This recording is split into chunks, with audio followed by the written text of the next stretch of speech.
નમસ્કાર, ભાગ્ય દર્પણમાં આપનું સ્વાગત છે. હું છું કૃષ્ણા. દર્શક મિત્રો, આપણે સાચી સફળતા ત્યારે જ મેળવીએ છીએ જ્યારે અન્યને સફળ થવામાં મદદ કરતા શીખી જઈએ છીએ.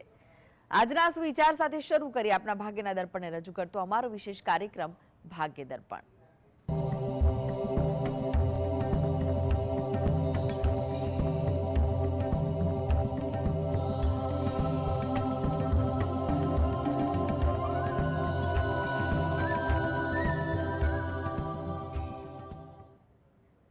તો ભાગ્ય દર્પણમાં આપના પ્રશ્ન નિરાકરણ, રાશિફળ, પંચાંગ વિશે માહિતી અને માર્ગદર્શન આપવા માટે આપણી સાથે જોડાઈ ગયા છે જાણીતા જ્યોતિષાચાર્ય અને વાસ્તુશાસ્ત્રી હસીતભાઈ પાઠક.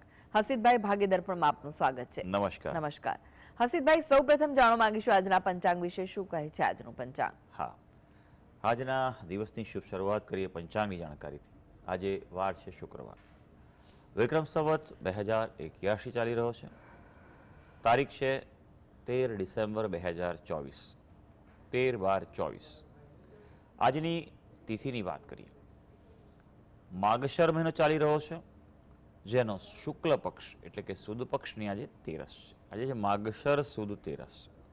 નક્ષત્ર ભરણી આવે છે, જોકે સવારે 7:49 નક્ષત્ર પરિવર્તન થશે અને કૃતિકા નક્ષત્રનો પ્રારંભ થશે.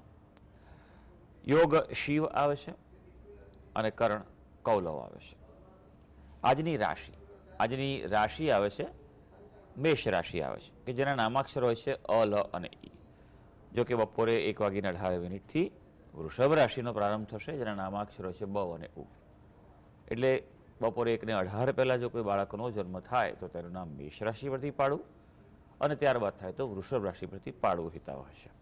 આ જ પ્રમાણે ગ્રહ ગોચરની પણ ગણતરી કરવાની રહેશે. દિન વિશેષની વાત કરીએ. આજે છે પ્રદોષ. શિવજીની ઉપાસના માટે, મહાદેવજીની ઉપાસના માટેનો ઉત્તમ સમય એટલે દિવસ, તિથિ એટલે પ્રદોષ કહેવાય છે. સંધ્યાકાળે શિવજીની ઉપાસના કરવાથી અનેક કષ્ટોનું નિવારણ થાય છે. આજે અનંગ ત્રયોદશી કહેવાય છે. હર્ષલ ગ્રહ આજે વક્રી થઈ રહ્યો છે અને મેષમાં સવારે 11:09 થવાનો છે. યમઘંટ યોગ છે તે મોડી રાત્રે સૂર્યોદય સુધી રહેવાનો છે અને પારસીઓનો અમરદાદ શરૂ થશે. જી, આજની વાસ્તુ ટીપ શું છે દર્શક મિત્રો માટે? હા, વાસ્તુ ટીપ છે તેમાં આપણે વાત કરી રહ્યા છીએ વિશેષ તત્વોની. એમાં વાત કરીશું વાયુ તત્વની. વાયુ તત્વનું ખૂબ પ્રધાન છે. વાયુ તત્વ છે એ વ્યક્તિને લાગણી જે છે એની અભિવ્યક્તિમાં, લાગણીઓમાં સંતુલન આપે છે.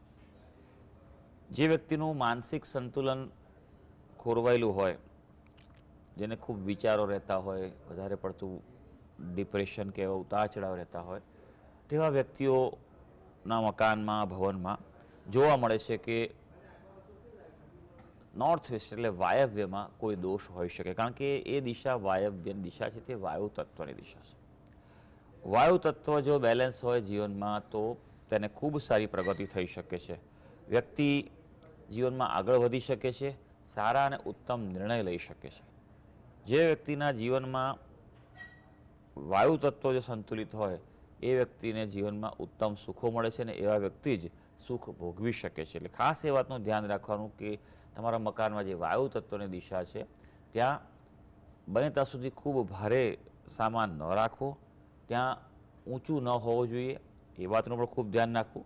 અને અહીંયા પાણીનો સ્ટોરેજ, ખાસ કરીને અંડરગ્રાઉન્ડ સ્ટોરેજ ન હોય તો વાયુ તત્વ સંતુલન રહેતું હોય છે.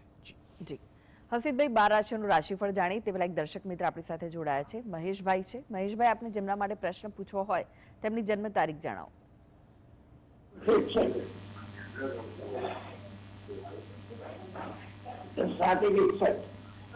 ફરીથી જણાવશો? આપનો અવાજ ક્લિયર નથી આવી રહ્યો.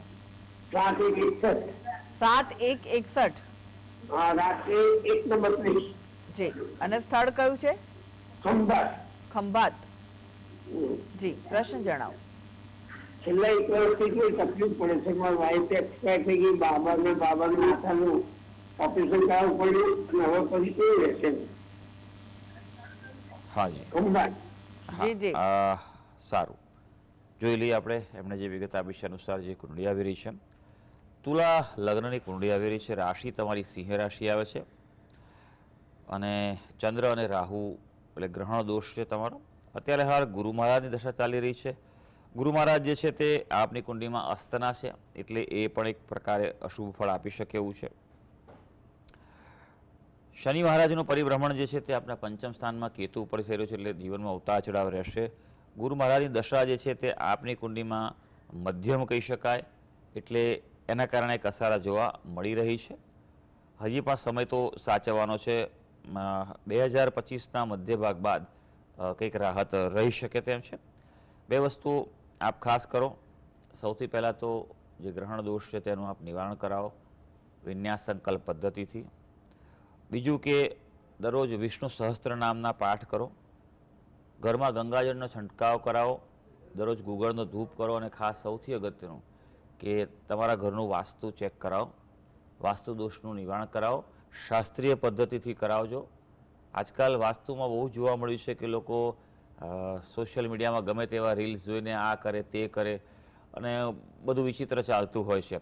પણ ઘણી બધી વસ્તુઓ મેં જોઈ છે કે જે બધા ઉપાયો કે જેને હું ગતકડા કહું છું, ખરેખર એને કોઈ શાસ્ત્રીય આધાર હોતો નથી.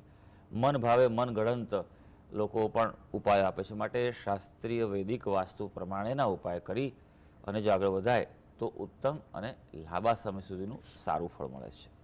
જી, અનેક દર્શક મિત્ર જોડાયા છે. ભાવિકાબેન છે. ભાવિકાબેન, આપને જેમના માટે પ્રશ્ન પૂછવો હોય તેમની જન્મ તારીખ જણાવો. જય શ્રી કૃષ્ણ. જય શ્રી કૃષ્ણ. જન્મ તારીખ કઈ છે? મારા દીકરીની જન્મ તારીખ છે 18/10/1990. જી. જન્મ સમય? 4 PM. જી. અને સ્થળ કયું છે?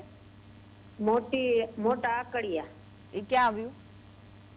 એ આવ્યું અમરેલી જિલ્લામાં. આપણે 2-3 દિવસ પહેલા ફોન લઈ ગયો પણ બે દીકરી જમાઈ બે નું બતાવવું છે એટલે. અને જમાઈની જન્મ તારીખ છે 22 એક મિનિટ.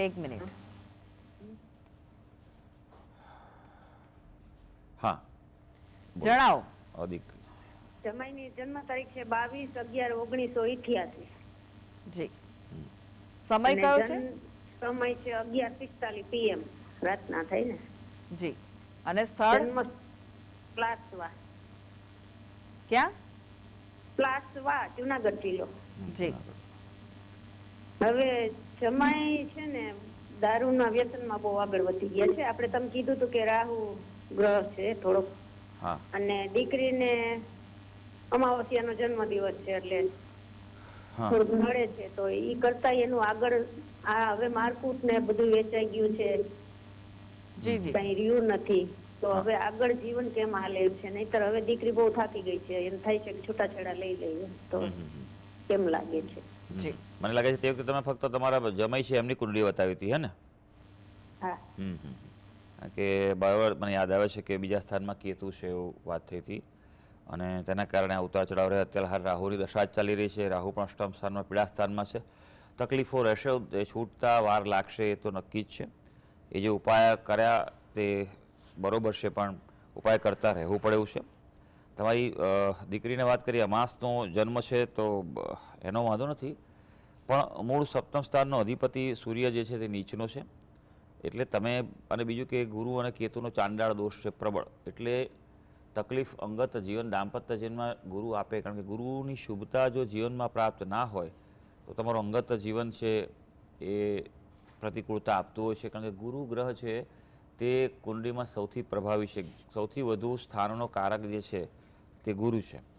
તો ગુરુ ગ્રહને પ્રબળ બનાવવા માટે ચંડાળ દોષ છે તેનું નિવારણ તો કરાવી દો. મેં તમને એક તે પણ કદાચ કહ્યું હશે કે એક કરાયા બાદ અને સૂર્યની ઉપાસના કરે, અનુષ્ઠાન કરે, બરાબર છે. રોજ સવાર સૂર્ય જળ ચડાવીને થોડોક સમય કરી જુએ, બરાબર છે. તો એનાથી જો પ્રભાવ બદલાય, હા, મહિનો 1.5 મહિનો જુઓ, બરાબર છે. જાન્યુઆરી સુધી જુઓ, કારણ કે અત્યારે આમ પણ હાલ ગુરુ મહારાજ વકરી ચાલી રહ્યા છે. માર્ગી થશે તો કંઈક પરિણામ બદલાય. ત્યાં સુધી આટલું કરો એના માટે, બરાબર છે. દરરોજ દત્તબાવનીનો પાઠ કરે, સવાર સાંજ કરે, ગુરુવારે 52 દત્તબાવની કરે અને પ્રાર્થના કરે તો યોગ્ય નિર્ણય હશે તે લેવાઈ જશે. તમને સમજો કે જાન્યુઆરી મહિના સુધીમાં ખ્યાલ આવી જશે, ત્યારબાદ તમે નિર્ણય લઈ શકશો. જી. પ્રકાશભાઈ જોડાઈ ગયા છે. પ્રકાશભાઈ, આપણે જેમના માટે પ્રશ્ન પૂછવો હોય તેમની જન્મ તારીખ જણાવો. કૃષ્ણાબેન, જય જિનેન્દ્ર. જય જિનેન્દ્ર. જી. આપને જેમના માટે પ્રશ્ન પૂછો. મારી વાઈફ માટે પ્રશ્ન છે 11/4/63. જી. સમય કયો છે? 11/4/63 બપોરનો 4:30 વટામણ. જી, પ્રશ્ન જણાવો, શું પૂછવું છે? આપનો પ્રશ્ન જણાવો પ્રકાશભાઈ. હવે એની લાઈફ કેમની છે સાહેબજી આગળ? એમને અત્યારે શું કરે છે અને કોઈ તકલીફ છે ખરી ભાઈ? આઈસ વાપ છે, બીજું કઈ જ નહીં. હા, તબિયત કેવી છે? તબિયત નરમ ગરમ રહે છે. હા, તો પ્રશ્ન કેમ ઉદ્ભવ્યો? મનમાં પ્રશ્ન તો કઈ કારણ વગર તો આવે નહીં ને ભાઈ. સારું, ચાલો જોઈ લઈએ અત્યારે સમય કેવો ચાલે છે ને આવનારો સમય કેવો હશે. જ્યોતિષ શાસ્ત્રમાં આ ખૂબ મહત્વની વાત છે. પ્રશ્ન ન હોય તો પણ જાણતા રહેવું છે કે એક મોટો લાંબો સમય કેવો રહે છે. જેમ કે દશા આવે તો દશા કેવી રહે છે. જેમ કે આપના પત્નીની કુંડળી જો તમે જે વિગત આપી છે અનુસાર આવી રહી છે, કન્યા લગ્નની કુંડળી આવી રહી છે. ચંદ્ર જે છે તે કુંભ રાશિનો છે. કુંભ રાશિને અત્યારે 7.5 ચાલે છે. પહેલો તબક્કો માર્ચ મહિનામાં બીજો તબક્કો માર્ચ મહિનામાં પૂરો થશે અને છેલ્લો તબક્કો શરૂ થશે. એટલે 7.5ના ઉપાય કરતા રહેવું. આરોગ્યની તકલીફ થોડી રહેશે. ડાયજેસ્ટિવ સિસ્ટમ, પાચન થોડું નબળું પડે, વિચારોમાં ઉતાર ચઢાવ રહ્યા કરે એવું બની શકે. એટલે માનસિક સ્થિતિની અસર શરીર પર પડી શકે અને થોડી પગની તકલીફ રહી શકે. આટલું સાચવવાનું છે. અત્યારે હાલ શુક્રની દશા ચાલી રહી છે. શુક્ર મહારાજ આપના કર્મસ્થાનમાં છે એટલે એક્ટિવ રહેવાશે, પણ શુક્રની સાથે ગ્રહણ દોષ પણ થયેલો છે રાહુ સૂર્યનો. એટલે ક્યારેક એવું બને કે થોડુંક સાચવવું પડે. અત્યારે તો ગ્રહણ દોષ છે તેનું નિવારણ કરાવો. રોજ સૂર્યને જળ ચડાવે, એટલું નિયમિત રીતે કરીને 7.5 છે શનિના ઉપાય કરે તો સમય જે છે તે અનુકૂળ રહી શકશે. જી, હસીભાઈ 12 રાશિનું રાશિફળ જાણે. પ્રથમ 3 રાશિ મેષ, વૃષભ, મિથુન રાશિના જાતકોનો આજનો દિવસ કેવો રહેશે? હા, શરૂ કરીએ આજના દિવસનું રાશિ ભવિષ્ય. સૌથી પહેલી રાશિ આવે છે મેષ રાશિ. મેષ રાશિના જાતકો જેના નામાક્ષર હોય છે અલ અને ભાઈ, આપના માટે જે આર્થિક લાભની આશા ફળી શકે તેવું છે. એટલે એ બાબતે આજે થોડું ફોકસ કરો તો સારું રહેવાનું છે. નવા કોઈ આયોજન સફળ રહી શકે. પ્લાનિંગ કોઈ કરવું હોય અથવા કોઈ નવી યોજના બનાવી હોય તો સારી વસ્તુ છે. પોતાનો ધંધો વ્યવસાય હશે તો રોજગારમાં સફળતા રહેશે. હવે વૃષભ રાશિ. વૃષભ રાશિના જાતકોના નામાક્ષર હોય છે બ અને ઓ. જમીન મકાનના કામકાજમાં અનુકૂળતા છે. એટલે પ્રોપર્ટી બાબતે કોઈ નિર્ણય લેવાનો લઈ શકો છો. ઘરમાં મકાનમાં કોઈ પ્રકારે રિપેરિંગ કરાવવું હોય, રિનોવેશન કરાવી શકો છો. આજે રચનાત્મક કાર્યોમાં સફળતા છે. કલાના કાર્યો હોય, કંઈક સંશોધનના કાર્યો હોય, એમાં દિવસ સારો જઈ શકે. ખાસ નોકરિયાત વર્ગને આજે લાભ થવાની સંભાવના છે. હવે મિથુન રાશિ. મિથુન રાશિના જાતકોના નામાક્ષર હોય છે ક, છ અને ઘ. ભાઈ, આપણા માટે થોડુંક ધ્યાન રાખવું પડે એવો દિવસ છે. કાયદાકીય બાબતો ચાલતી હશે, કોઈ કોર્ટ કચેરી કેસ ચાલતા હશે, ઝઘડા વિવાદ હતો તેમાં અડચણ આવી શકે એવું છે. સાચવવાનું છે. આજે બને તો નવી ડેટ લઈ લેવી. પરિવારમાં કંઈ નાની મોટી માંદગી થઈ શકે જે ચિંતા કરાવે, બેદરકાર ન રહેતા. હા, જો કે આજના દિવસે સારી વાત એ છે પોતાની જાતના વિશ્વાસે રહેશો તો પોતાની આવડતથી સફળતા મેળવી શકશો. જી, હવે વાત કરીએ કર્ક સિંહ કન્યા રાશિના જાતકોની. તેમનો આજનો દિવસ કેવો રહેશે? હા, કર્ક રાશિની વાત કરીએ. કર્ક રાશિના જાતકો જેના નામાક્ષરો છે ડ અને હ, એ આજે રોકાણો ફળદાયી બનવા જઈ રહ્યા છે. એટલે પૈસાનું રોકાણ હોય કે મહેનતનું, બંને રોકાણ ફળદાયી નીવડશે. હા, સામાજિક થોડી વ્યસ્તતા, આજે દિવસ તમારો બિઝી રહેશે. અને ઉપરાંત સારી વાત આજે એ છે કે દાંપત્ય જીવનમાં અનુકૂળતા વધવા જઈ રહી છે. હવે વાત કરીશું સિંહ રાશિની, જેના નામાક્ષર છે મ અને ટ. ઉત્સાહમાં વધારો થાય તેવો દિવસ છે. તમને આજે એવું લાગશે કે બધું અનુકૂળતાની વૃદ્ધિ થઈ રહી છે. કાર્યની કદર થાય એટલે જે કામ કરો તેમાં અપેક્ષિત પરિણામ મળે અને રિસ્પોન્સ સારો મળી શકે. આજે મુલાકાતો લાભદાયી છે. કોઈ મિટિંગ કરવાની હોય, ચર્ચા કરવાની હોય, ઇન્ટરવ્યૂ હોય, ઓફર કરવાની હોય તો સારું રહેશે.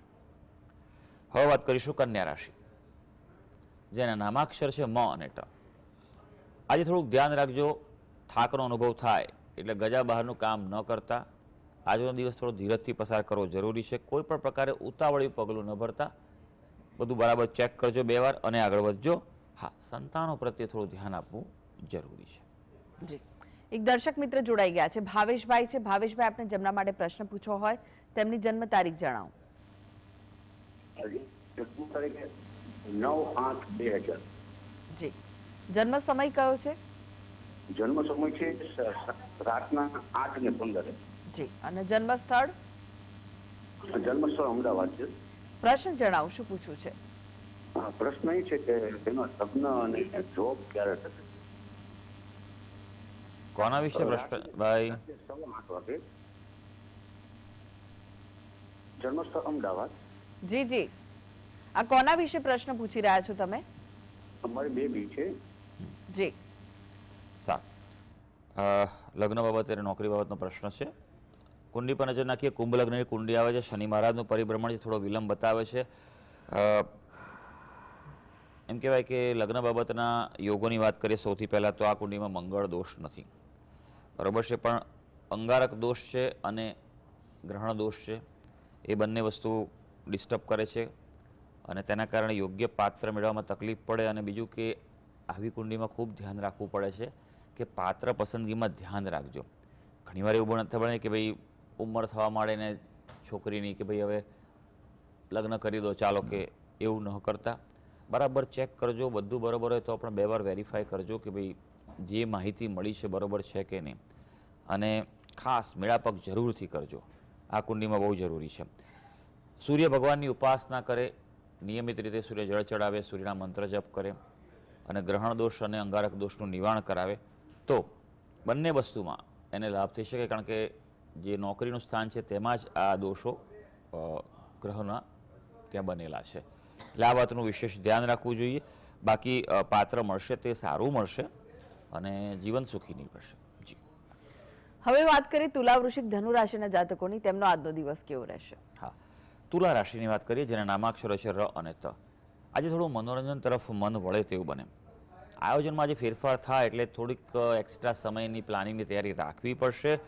કૌટુંબિક ક્ષેત્રે કોઈ પ્રશ્નો ચાલતા હશે, સમસ્યા કે વિવાદ હશે તો ઉકેલ તરફ આગળ વધી શકશે. હવે વાત કરીશું વૃશ્ચિક રાશિની. વૃશ્ચિક રાશિના જાતકોના નામાક્ષરો છે ન અને ય. આજે થોડોક સંયમ જરૂરી છે. ઉત્સાહ રહેવાનો છે પણ વધુ પડતો ઉત્સાહ આવી જાય તો બચવું પડશે. કારણ કે અતિને ગતિ નથી હોતી. ખર્ચામાં પણ આજે વધારો થવાની સંભાવના છે, માટે જરૂરી બજેટ પ્લાનિંગ કરી લેજો. હા, વ્યવસાય હશે પોતાનો તો લાભ રહેવાનો છે. ધનુ રાશિ જેના નામાક્ષર છે ભ, ધ, ફ અને ઢ. ભાઈ ધનુરાશિના વ્યક્તિઓ માટે થોડું આજે ખાનપાનમાં સાચવવાનું સલાહ છે, નહીં તો તમારા સ્વાસ્થ્ય પર અસર પડી શકે તેમ છે. હા, વિરોધીઓ સામે વિજય થાય તેવું પણ છે અને સામાન્ય આર્થિક લાભ છે તેની સંભાવના પણ પડી શકે તેમ છે. જી, હવે વાત કરીએ અંતિમ 3 રાશિ મકર, કુંભ, મીન રાશિના જાતકોની. તેમનો આજનો દિવસ કેવો રહેશે? મકર રાશિની વાત કરીશું. ભાઈ મકર રાશિના જાતકો જેના નામાક્ષરો છે ખ અને જ. આવકની તકો મળે તેવું છે. એટલે એમ કહેવાય ને કે બારણા ખખડાવે તો ખોલી નાખજો આજે. હા, પરિવારમાં થોડું ધ્યાન રાખવું પડશે. અંગત જીવનમાં ઘર્ષણ થઈ શકે તેવું બને અને મશીનનો ઉપયોગ કરતા, વાહન ચલાવતા થોડું સંભાળવું જરૂરી છે. કુંભ રાશિ જેના નામાક્ષર છે ગ, સ, શ અને શ. ધાર્મિકતા આજે વધે તેવું છે, એટલે થોડું દેવ દર્શને જજો, પૂજા ઉપાસના વધારે કરજો, જરૂરી છે. વિદેશની બાબતોમાં આજે ગ્રહો તમને અનુકૂળતા આપવા જઈ રહ્યા છે. ખર્ચામાં ખૂબ ધ્યાન રાખવું પડશે. કાબુ બહાર જાય તેવું છે, માટે ખૂબ જ સંયમ રાખવો પડશે. મીન રાશિ જેના નામાક્ષર છે દ, ચ, ઝ અને થ. ભાઈ આપના માટે ખાસ વાત કરીએ તો બિનજરૂરી રોકાણ ટાળવાની સલાહ છે. એટલે ખાસ ચેક કરજો કે ભાઈ ખોટી જગ્યાએ કંઈક નિર્ણય નથી લેવાતો ને. હા, જીવન સાથે સાથે પણ આજે ક્યાંક થોડો ઘણો નાનો મોટો તણાવ થઈ શકે એવું છે, એટલે બાજી તમારે સંભાળવી પડશે. કાર્યક્ષેત્રે આજે ગ્રહો તમને પ્રગતિ આપવા જઈ રહ્યા છે. તો સર્વે દર્શક મિત્રોનો આજનો દિવસ શુભ અને મંગળકારી રહે તેવી ઈશ્વરને અભ્યર્થના. જી, હસીદભાઈ, જીએસટીવી સાથે જોડાવા માટે, દર્શક મિત્રોને માહિતી અને માર્ગદર્શન આપવા માટે આપનો આભાર. ધન્યવાદ. તો આ સાથે જ ભાગ્ય દર્પણમાં આજે બસ આટલું જ. મને રજા આપશો. નમસ્કાર.